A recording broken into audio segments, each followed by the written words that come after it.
छत्रपती संभाजीनगर महानगरपालिकेच्या अनुषंगाने जगामध्ये एक खूप मोठी गोष्ट घडली आहे, ती म्हणजे सर्वसामान्य माणसांनी निर्णय घेतलाय की आता आपण सत्तेत जायचं।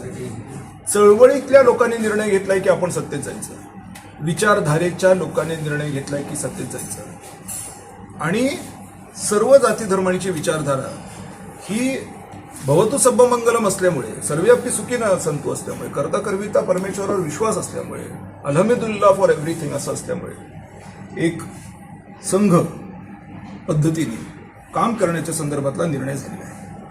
आता महानगरपालिकेचा पहिला प्रयोग हा आत्ता आपण सुरू करतोय।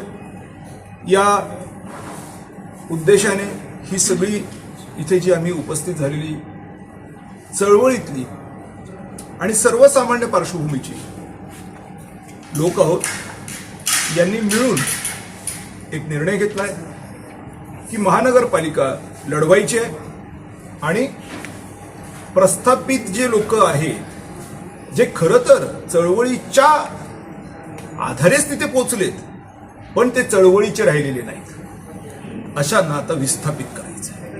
कारण की त्यांनी ज्या उद्देशाने त्यांची चळवळ अशा पद्धतीच्या वाममार्गाला नेली, त्यांना विस्थापित केल्याशिवाय जग वाचणार नाहीये। आणि म्हणून त्या अनुषंगाने पहिला हा आजचा निर्णय आमचा आम्ही जाहीर करतोय। अर्थात जरी मी जाहीर करत असलो तरी हा संघटन सगळ्यांचं असल्यामुळे मी फक्त एक प्रवक्ता म्हणून जाहीर करतोय, बाकी हे सगळं सर्वानुमते ठरलेलं आहे। म्हणून महानगरपालिकेच्या निवडणुका आम्ही लढतोय आणि आघाडीचं नाव हे भारतीय समाज आघाडी असं ठेवण्याचा निर्णय घेण्यात आलेला आहे। निशाणी आम्ही लवकरच करतोय, निर्णय करतोय। मोठ्या प्रमाणात लोकांनी रिक्षा या निशाणीला पसंती दिलेली आहे। दरम्यानच्या काळात आणखीन त्याच्यामध्ये विचारविमर्श होणार आहे।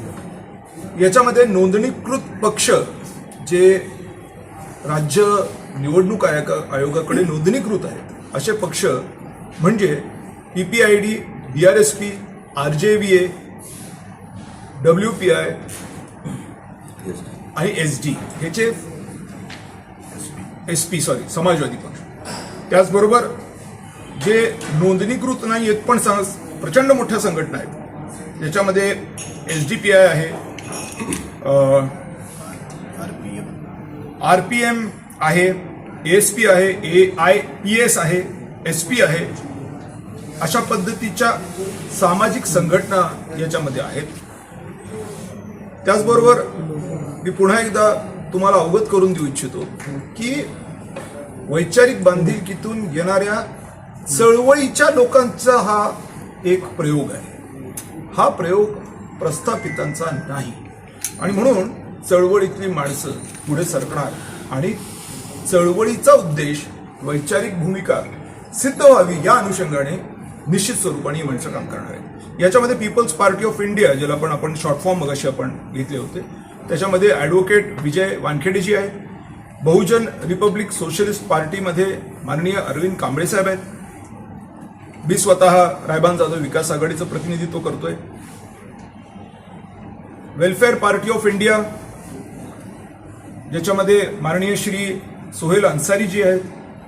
त्याचबरोबर socialist democratic party of India, ज्याच्यामध्ये आदरणीय कलीम साहेब आहेत। समाजवादी पक्ष देखील आमच्यासोबत काम करण्याच्या संबंधातली भूमिका घेताना आम्हाला दिसतोय आणि त्याचा आम्हाला आनंद आहे। याच्यामध्ये अयूब पटेलजी आहेत। रिपब्लिकन पार्टी ऑफ महाराष्ट्र, आदरणीय राजूभाऊ साबळेजी आहेत। आझाद समाज पार्टीचे माननीय किशोर म्हस्के साहेब आहेत। सामाजिक संघटना म्हटलात तर त्याच्यामध्ये आदरणीय आपले सर्वांचे चाहते, माझे परमस्नेही अर्थात दीपक भाऊ केदारजी आहेत, अमजद हुसेन साहेब आहेत। आणि इथे आमच्या सर्वांच्या या निर्णयाला चर्चात्मक स्वरूपातून एक फायनल किंवा शेवटचा जो ज्यांच्या सगळ्यांच्या सहकार्याने हा निर्णय आम्ही इथे आता जाहीर करतोय याच्यामध्ये आदरणीय Narayan Jadhav, Sunil Salve, Shri Suresh Shingare sir, Anami Mote sir, More sir, Harshal Lakhpatiji, Sunil Kharatji, Pradeep Dhanedarji, Ashok Shirsatji, Pravin Jadhavji, Pravin Arif Shahaji, Mubashir Farooqiji, Balu Shejwalji, Vijay Shingareji, Sheikh Saheb आणि मनीष शेळकेजी अशी ही सगळी मंडळी, ही सुद्धा मान्यवर मंडळी या ठिकाणी उपस्थित आहे. आता हा जो प्रयोग आम्ही करतोय आणि जी भूमिका आम्ही मांडतोय ती भूमिका मुळातच अशा स्वरूपाची आहे की जिथे सर्वसामान्य चळवळीतले बौद्धिक विचारांनी प्रभावित असलेले लोक अनेक वर्षापासून कष्ट करत आहेत, त्यांच्यावरती एक धनदांडगी वेगळ्या विचाराचे आणि या देशाला नष्ट करू पाहणारे जे लोक आहेत यांची सगळ्यांची मिळून जी एक कुठलाही पक्ष तुम्ही जर घेतला, म्हणजे अगदी आपण बघतोय की या परवाच्या अगदी उद्धव ठाकरेंच्या प्रवेशाच्या संदर्भातली माझी असलेली चर्चा असू दे किंवा श्री आपले मामू रशीद मामू यांच्या संदर्भातली चर्चा असू दे, साधारणतः असं लक्षात येतंय की धनाढ्य आणि काही प्रभावाखाली काम करणारे किंवा प्रभावाला कार्यान्वित करण्याच्या संबंधातले काम करणारे एक मंडळ काम करताना दिसतं इथे, जे सगळ्या पक्षामध्ये आहे. आणि या धनाढ्य लोकांनी आमच्यावरती जे चळवळीतले आहेत, बौद्धिक पात्रतेचे आहेत, बौद्धिक क्षमतेचे आहेत, बौद्धिक वैचारिक बैठकीचे आहेत, मुळात यांच्यावरती कुरघोडी करण्याचा जेव्हा निर्णय घेतला त्यावेळेला प्रत्युत्तर तर द्यावंच लागलं. आणि म्हणून सर्वसामान्यांच्यासाठी हे प्रत्युत्तर म्हणून आम्ही सगळेजण तयारी करतोय. आमची सगळ्यांची एवढीच अपेक्षा आहे की या एकंदरीत प्रयत्नाला सर्वसामान्य लोकांनी आशीर्वाद द्यावे, नाही तर आत्ताची जी परिस्थिती आहे ही अत्यंत चिंताजनक आहे. या देशावरती कर्ज आहे, राज्यावरती कर्ज आहे, महानगरपालिकेवरती कर्ज आहे, प्रत्येक माणसावरती कर्ज आहे. हे अशाच पद्धतीने जर चालत राहिले तर हे फार दिवस जाणार नाही. आमचे जे प्रमुख मुद्दे आहेत ते खालीलप्रमाणे आम्ही घोषित करीत आहोत. पहिला मुद्दा आपल्याला सांगितल्याप्रमाणे भारतीय समाज आघाडी असं या आघाडीचं नाव आहे, ज्याच्यामध्ये आपण ही सगळी माहिती मगाशी आपल्यासमोर मांडलेली आहे. पहिला मुद्दा जो आहे त्याच्यामध्ये तोडलेल्या सर्व मालमत्ता मध्यंतरीच्या काळामध्ये मोठ्या प्रमाणामध्ये छत्रपती संभाजीनगरमध्ये खासगी मालमत्ता महानगरपालिकेने तोडल्या. बरं, इतरही काही मालमत्ता तोडल्या, नाव घेतलं डीपी प्लॅन किंवा रोड वाईडनिंग. आता मुळातच कंगाल असलेलं केंद्र सरकार आणि कंगाल असलेलं राज्य सरकार हा रोड कुठून बांधणार होतं, पण मग बांधायचा जरी असला तरी महाराष्ट्र लँड रेव्हेन्यू ऍक्ट जो आहे त्या अनुषंगाने नुकसान भरपाई देऊनच तो बांधायला हवा होता. समृद्धी हायवे बांधताना काय सरळ थोडी घुसले, त्याचे पैसे दिलेले आहेत, सर्वश्रुत आहे. मग छत्रपती संभाजीनगरमध्ये असं का घडलं, पण ते घडलंय. हे कोणाच्या भरोशावर घडलंय? काण्याच्या वेळेला हे लोक आले आणि काणे हे लोक बोलले की अरे हे चुकतंय, एक तर त्यांचं ज्ञान कमी पडतंय किंवा ते त्याच्यामध्ये सामील आहेत, असंच त्याचा अर्थ निघतो. म्हणून सगळ्यात पहिला मुद्दा जो आम्ही घेतलेला आहे की आमची सत्ता आली की सगळ्यात पहिल्यांदा आम्ही जे करणार आहोत ते म्हणजे तोडलेल्या सर्व मालमत्तांना रोख नुकसान भरपाई आम्ही देणार आहोत, जे ऑलरेडी तुटलेले आहेत. दुसरा महत्वाचा मुद्दा, नवीन एकही मालमत्ता कायद्याच्या अनुपालन केल्याशिवाय तोडू देणार नाही आम्ही. महानगरपालिकेचा आयुक्त असो का राज्य सरकारचं कोणी असो, आम्हाला काय पडलेलं नाही. का? ही स्थानिक स्वराज्य समिती आहे. स्थानिक स्वराज्य समिती याला स्थानिक स्वराज्य म्हटलं गेलेलं आहे का? कारण की त्याचे स्वतःचे अधिकार आहेत. त्याच्या कार्यक्षेत्रामध्ये निश्चितच केंद्र सरकार जसं राज्य सरकारला काही गोष्टी सांगत असतं तसं राज्य सरकार महानगरपालिकेला, जिल्हा परिषदला काही गोष्टी सांगतं, पण अधिकार मात्र त्यांचे असतात. याच्यात कुठलीही मत नाही. आणि म्हणून निश्चित स्वरूपाने हे आम्ही करू. नवीन एकही मालमत्ता कायद्याचं अनुपालन केल्याशिवाय तोडणार नाही. आणि कायद्याचं अनुपालन म्हणजे काय तर याचा सगळा अभ्यास करावा लागणार आहे. किती जागा आपण घेतोय तर ती नेमकी आपण घेत असताना ते ज्याच्यासाठी आपण घेतोय. आता कांचनवाडी परिसरामध्ये विनाकारण घरं तोडून ठेवलीत आणि रोड बांधायचा पत्ता नाही. मग कशाबद्दल तोडली ती घरं? तुम्हाला बुलडोझरवाल्याकडून पैसे खायचे होते म्हणून तोडली काय? हे नालायकने तर काय म्हणावं लागतील, हे होईलच जेव्हा इलेक्शन येईल. खिशात नाही आणा बाजीराव म्हणा, कशाबद्दल बाजीराव म्हणा, काय आहे तुमच्याकडे जे तुम्ही घरं तोडून तिकडे काय हे करणार आहात? रोड बनवायच्यासाठी तुमच्याकडे पैसे नसताना घरं तोडण्याची गरजच काय आहे? आणि आता घरं तोडली आहे तर कायद्याप्रमाणे तोडली पाहिजेत. म्हणून याचा अभ्यास केल्याशिवाय आम्ही हातच लावू देणार नाही कोणाच्याही घराला. त्यानंतर तिसरा मुद्दा जो महत्वाचा आहे, शासकीय नियमानुसार नागरी सुविधा पुरवठेपर्यंत कुठलाही कर महानगरपालिकेला घेऊ देणार नाही आम्ही. ही गोष्ट खरी आहे आणि हे सगळं कायद्यानुसार आहे. महाराष्ट्र महानगरपालिका अधिनियम याच्या तरतुदीनुसार आहे की तुम्ही काय दिल्यावरती तुम्हाला काय घेता येतं. आणि त्या तरतुदीच्या संदर्भामध्ये तुम्हाला आठवत असेल की मी स्वतः महानगरपालिकेच्या गेटवर बसून चॅलेंज केलं होतं त्यावेळेच्या अभिजित चौधरींना की या आणि सिद्ध करा की मी चुकलोय, नाही येऊ शकले. उलट स्मार्ट सिटी मधल्या सिमेंट रोडची कामं कमी करून त्यावेळेला पाणी पुरवठा फिल्टर जे हर्सुलचं बंद पडलेलं होतं ते सुरू केलं गेलं आणि तदनंतर हडको आणि सिडको या परिसराला स्वच्छ पाणी आलं. म्हणजे पैसे कुठे खर्च करावे याची सूत्राम सुद्धा मी त्यांना एकच प्रश्न विचारला होता. स्मार्ट सिटी बांधण्यासाठी जेव्हा सिमेंट रोडला तुम्ही 250 कोटी देताय, जेव्हा तुमच्याकडे प्यायला पाणी नाही, त्या सिमेंट रोडचं क्युरिंग कुठून करणार आहे? हे पैसे आमचे आहेत, सर्वसामान्य लोक आहेत, तुमच्या बापाचे नाही आहेत. त्यामुळे हे खर्च करत असताना डोकं ठिकाणावर ठेवून खर्च करा. त्यावेळेला मला आठवतंय की घोडेलेजी हे अभिजित चौधरींना भेटले आणि म्हटले, अहो काय चाललंय, 250 कोटी रुपयाची रस्त्याची कामं तुम्ही बंद करताय आणि ती कामं काय पाणी पुरवठ्यासाठी वापरते, ते पैसे काय तुम्ही पाणी पुरवठ्यासाठी वापरणार आहात? हे प्रश्न विचारलेत त्यांनी, त्याचे पुरावे आहेत माझ्याकडे. म्हणून नागरी सुविधा पुरवेपर्यंत आम्ही कुठलाही कर महानगरपालिकेला घेऊ देणार नाही. नाही म्हणजे नाहीच. तुम्ही नागरी सुविधा पुरवा आणि मग तुम्ही कर घ्या. पैसे पाणीपट्टीचे भरायचे आणि पाणी मात्र जारमधून आणायचं, हे कोणते धंदे आहेत? म्हणून ते आम्ही ते होऊ देणार. बरं, चौथा मुद्दा, महानगरपालिकेच्या 2010च्या अगोदरची शासकीय अतिक्रमणे जे आहेत, झोपडपट्ट्या विशेष करून, हे जे मध्यंतरी चाललं की झोपडपट्ट्यांना इकडनं उचला आणि कुणीकडे तरी जमीन घेऊन द्या आणि मग तिकडे जाऊन त्यांना वसवा. कसं शक्य आहे? अहो जे वसाहती वसले आहेत त्यांना तुम्ही काही देईना. त्या शहराला 15-15 दिवसाला एकदा पाणी येतंय. नवीन वसाहत कधी वसवणार आणि कधी त्यांना पाणी देणार तुम्ही? त्यामुळे हे असला पानसटपणा, लोकांना खोटं बोलणं, अशिक्षितपणाचं लक्षण सातत्याने प्रदर्शित करणं, हे या गोष्टी या चुकीच्या आहेत. शासनाचा जो GR आहे, अर्थात शासनाचे काही GR सुप्रीम कोर्टाच्या अनुषंगाने निघतात, सगळेच काही शासन स्वतः करतं असं होत नाही. म्हणून शासनाचा एक GR आहे की जी अतिक्रमणं 2010च्या अगोदर निवासी प्रयोजनासाठी केलेली असेल, म्हणजे घर बांधलं असेल तर 500 स्क्वेअर फीटापर्यंत जर ती जागा असेल तर ती जागा संबंधित व्यक्तीच्या नावावरती करून टाका आणि त्याला तिथेच जागेवरती घरकुल द्या. त्याचबरोबर 1500 स्क्वेअर फीट पर्यंत जरी ती जागा असली तरी देखील दर आकारून ती जमीन त्याच्या नावावरती करून द्या. हा शासनाचा GR आहे. व शासनाचा हा GR असताना याचं अनुपालन या लोकांनी केलं नाही, याचं काय कारण? यांना कसलं करायचंय नाटकं, त्याच्यावरती राजकारण करायचंय? आम्ही नाही करणार. आम्ही थेट ज्या काही अशा पद्धतीच्या झोपडपट्ट्या आहेत त्यांना जागेवरती ती जमीन आम्ही नावावरती करून देऊ शासनाच्या निर्णयाप्रमाणे.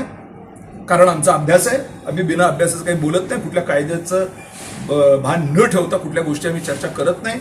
संविधान आमच्यासाठी सर्वश्रेष्ठ आहे आणि त्याचाच आम्ही पाईक आहोत. म्हणून या सगळ्या झोपडपट्ट्यांना आहे त्या ठिकाणी नावावरती करून देण्याच्या संदर्भातली आमची भूमिका. एवढंच नाही तर त्यांना तिथं घरकुलही आम्ही करून देऊ. पाचवा मुद्दा, शत्रू मालमत्ता नावाचा जो प्रकार सातत्याने पुढे येतोय, कटकट गेट या परिसरामध्ये अनेक लोकांना शत्रू म्हटलं गेलं. ते शत्रू कसे असू शकतात? त्यांना सिटिझनशिप आहे इंडियाची. बरं, एवढंच नाही तर त्यांना पासपोर्ट पण आहे, सगळी माणसं आपली आहेत. त्या प्रॉपर्टीवर जे राहत आहेत ती शत्रूची कशी असू शकते? ते भारतामध्ये अंतर्भूत झालेली प्रॉपर्टी आहे. 1968 साली काँग्रेसने ते करून ठेवलं.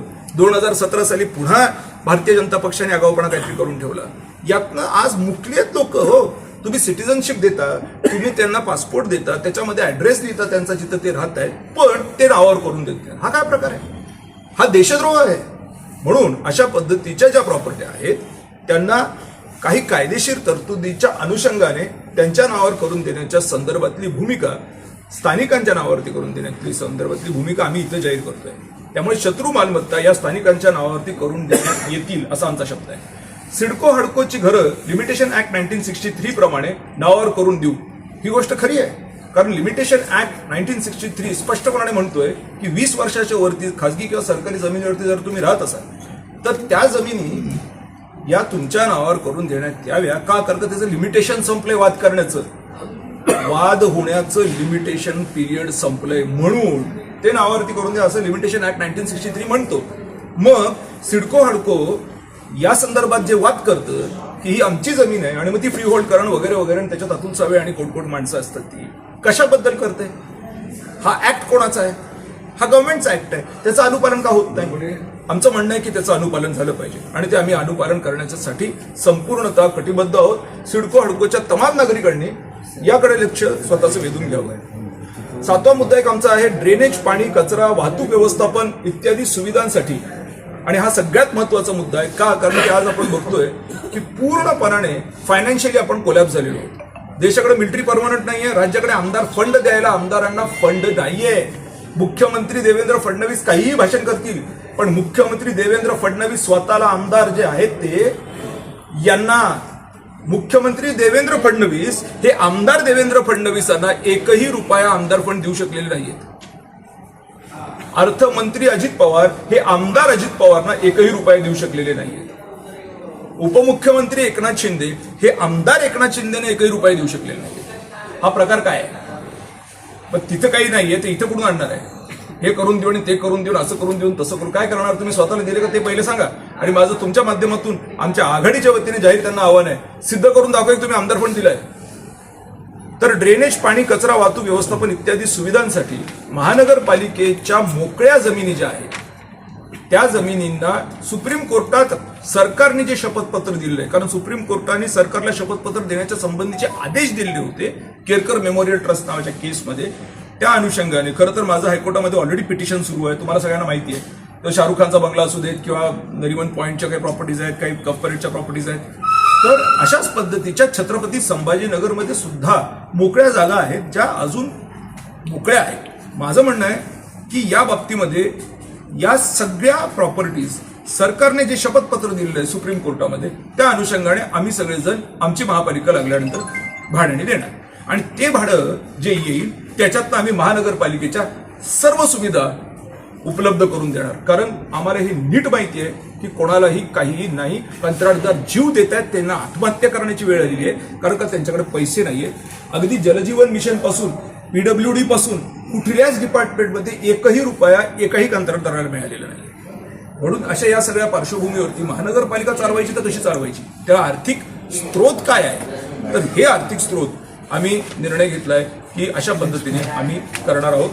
म्हणून सर्व समाजाच्या भारतीय समाजाचं प्रतिनिधित्व, सर्वसामान्यांचं प्रतिनिधित्व आणि सगळ्यात महत्वाचं म्हणजे आज हे जे सगळं बलाढ्य चाललंय सगळं, तुझ्याकडे पैसे किती आहेत मग तू निवडणुकीला उभे राहा. अरे पैसे किती आहेत उभे राहा. मग पैसे किती आहेत उभे राहा तर मग ते काढा कुठून? म्हणजे काढणं आणि घालणं एवढंच तुमची संस्कृती आहे. याच्यासाठी राष्ट्र निर्मिती झालेली नाहीये. राष्ट्र निर्मिती उत्कर्षासाठी झालेली आहे. म्हणून यांना आम्हाला कुठल्याही परिस्थितीत खाली बसवलं पाहिजे, नाही ते हे राष्ट्राला खाली बसवलं. धन्यवाद. दीपक बोला. 2 ते 3 बैठकानंतर वेगवेगळ्या ठिकाणी बैठका झाल्या आणि या शहराच्या विस्थापित चळवळीची एक आघाडी झाली पाहिजे असा सर्वानुमते या ठिकाणी एक ठराव झाला आणि आज त्याच्यामध्ये मुहूर्तमेढ रवली गेली आणि तात्काळ पत्रकारांना या ठिकाणी भारतीय समाज आघाडीची घोषणा या ठिकाणी करण्यात आलेली. आम्ही पूर्ण ताकदीने ही निवडणूक लढणार आहेत. प्रस्थापितांनी धार्मिक जातीय ध्रुवीकरणाच्या माध्यमातून निवडणुका लढवण्याचा अजेंडा ठरवलेला आहे. आम्ही त्या ट्रॅपमध्ये न फसता शहराच्या विकासाचा, सामाजिक सलोख्याचा, गोरगरिबांचा हा महाराष्ट्र आणि शहर अबाधित राहिलं पाहिजे. छत्रपती शिवाजी महाराज, महात्मा फुले, डॉक्टर बाबासाहेब आंबेडकर, लोकशाहीर अण्णाभाऊ साठे, राजर्षी शाहू महाराज या सगळ्या महापुरुषांच्या विचारधारेच्या जवळपास 15 ते 20 पक्ष संघटनांनी आज भारतीय समाज आघाडीची या ठिकाणी घोषणा केलेली आहे. मी तुम्हाला सांगू इच्छितो की जवळपास 50च्या वर जागेवरती आमची या ठिकाणी चर्चा झाली. 50 जागा आम्ही आज सुनिश्चित केल्यात आणि उद्या संध्याकाळपर्यंत 85% आम्ही निवडणुकीच्या जागा जाहीर करू, प्रेस नोट काढू त्यासाठी. पण एवढंच या माध्यमातून आज आव्हान आहे की आम्ही एकत्र आलो आणि शहरामध्ये नवा पर्याय दिलाय. बुलडोजर कारवाईला रोखण्याचं काम आम्ही केलं. आम्ही आंदोलन करणारे आहोत, रस्त्यावरचे लोक आहोत. आमच्या सगळ्यांची एक स्वतंत्र ताकद आहे, परंतु ती ताकद दाबण्यासाठी प्रस्थापितांनी मुलाखतीचं ढोंग करायचं, कार्यालयापुढे गर्द्या गोळा करायच्या, निवडणुकीचा इव्हेंट करायचा आणि इव्हेंटच्या माध्यमावरती खोट्या प्रोपोगंडा इश्यूवरती समाजाला आणि शहराला वेड्यात काढायचं. हे आता चालणार नाही. शहरासाठी लढणारेच प्रतिनिधी झाले पाहिजेत आणि तेच या शहराचा विकास करू शकतात, सामाजिक सलोखा राखू शकतात. याच्यावरती आम्ही ठाम भूमिका घेतली. आमची भारतीय समाज आघाडी पूर्ण ताकदीने या प्रस्थापितांच्या विरोधात लढाई लढणार आहे. धन्यवाद.